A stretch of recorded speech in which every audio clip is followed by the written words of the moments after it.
পরম পবিত্র তৃতীয়ের মহাপর্ব রবিবার। প্রথম পাঠ যাত্রা পুস্তক 34 অধ্যায়, পদ সংখ্যা 4 থেকে 6 এবং 8 থেকে 9। সিনাই পর্বতে ভগবান মোশির কাছে করুণানিধান ঈশ্বর বলেই নিজের পরিচয় দিলেন। একদিন মোশি খুব সকালে ভগবানের নির্দেশ মতো সিনাই পর্বতের ওপরে চলে এলেন। ভগবান তখন একটি মেঘের আড়ালে অধিষ্ঠিত হয়ে নেমে এলেন আর সেখানে মোশির কাছে দাঁড়িয়ে রইলেন। সেই সময় তিনি সেই ইয়াহওয়ে নামটি ঘোষণা করলেন। তিনি মোশির সামনে দিয়ে চলে গেলেন আর যেতে যেতে তিনি ঘোষণা করলেন, ইয়াহওয়ে, ইয়াহওয়ে, করুণা নিধান দয়াময় ঈশ্বর তিনি, সহজে ক্রুদ্ধ হন না তিনি, মহাকৃপাশীল মহাবিশ্বস্ত তিনি। মোশি সঙ্গে সঙ্গে আভূমি নত হয়ে প্রণাম জানালেন। তিনি বললেন, প্রভু, আমি যদি সত্যিই তোমার অনুগ্রহের পাত্র হয়ে থাকি, তাহলে দোহাই তোমার, আমাদের মাঝখানে থাকো, আমাদের সঙ্গেই চলো প্রভু। এই জাতির মানুষেরা অবশ্যই জেদি, তবুও আমাদের সেই অপরাধ, আমাদের সেই পাপ ক্ষমা করো তুমি। ওগো, তোমার আপনজন করে নাও আমাদের। প্রভুর বাণী, যুবক ত্রয়ের গীতিকা, ধুয়ো। ওগো প্রভু, চিরদিন ধ্বনিত হোক তোমার স্তুতি, তোমার জয়গান। ধন্য ধন্য তুমি, ওগো প্রভু, ওগো আমাদের পিতৃপুরুষদের ঈশ্বর। চিরদিন ধ্বনিত হোক তোমার বন্দনা, তোমার জয়গান। ধন্য ধন্য তোমার সেই মহিমময় পুণ্যময় নাম। চিরদিন ধ্বনিত হোক তার স্তুতি, তার জয়গান। ধুয়ো। ওগো প্রভু, চিরদিন ধ্বনিত হোক তোমার স্তুতি, তোমার জয়গান। ধন্য ধন্য তুমি তোমার পবিত্র মহিমার মন্দিরে। চিরদিন ধ্বনিত হোক তোমার স্তুতি, তোমার মহিমা গান। ধন্য ধন্য তুমি তোমার রাজসিংহাসনে। চিরদিন ধ্বনিত হোক তোমার স্তুতি, তোমার জয়গান। ধুয়ো। ওগো প্রভু, চিরদিন ধ্বনিত হোক তোমার স্তুতি, তোমার জয়গান।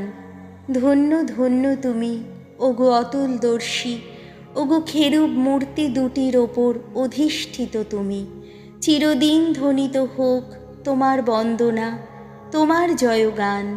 ধন্য ধন্য তুমি আকাশমণ্ডলে। চিরদিন ধ্বনিত হোক তোমার স্তুতি, তোমার মহিমা গান। ধুয়ো। ওগো প্রভু, চিরদিন ধ্বনিত হোক তোমার স্তুতি, তোমার জয়গান।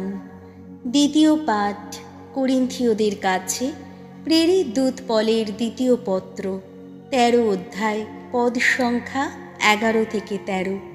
সাধু পলের শেষ কামনা, করিন্থীয় ভক্তেরা যেন ত্রিব্যক্তি পরমেশ্বরের নিত্য আশীর্বাদ লাভ করে। প্রিয়জনেরা, তোমরা আনন্দেই থাকো, পূর্ণতা লাভের পথে এগিয়েই চলো। একে অন্যের অন্তরে নতুন উদ্দীপনা জাগিয়ে তোলো।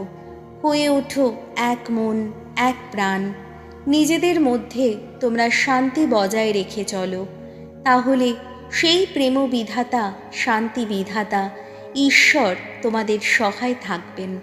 তোমরা পবিত্র প্রীতি চুম্বনে পরস্পরকে সাদর সম্ভাষণ জানিও। এখানকার সমস্ত পুণ্যজনেরা তোমাদের প্রীতি নমস্কার জানাচ্ছেন।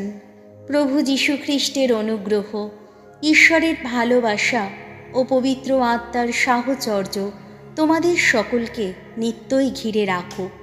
প্রভুর বাণী, বাণী বন্দনা। জয় জয় প্রভুর জয়।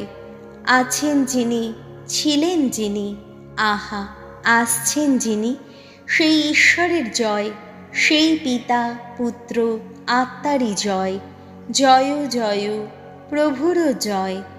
যোহন রচিত মঙ্গল সমাচার, 3 অধ্যায়, পদ সংখ্যা 16 থেকে 18। পরমেশ্বর তার পুত্রকে এই জগতে পাঠিয়েছেন যাতে তাঁরই আশ্রয়ে জগতের মানুষ পরিত্রাণ লাভ করে।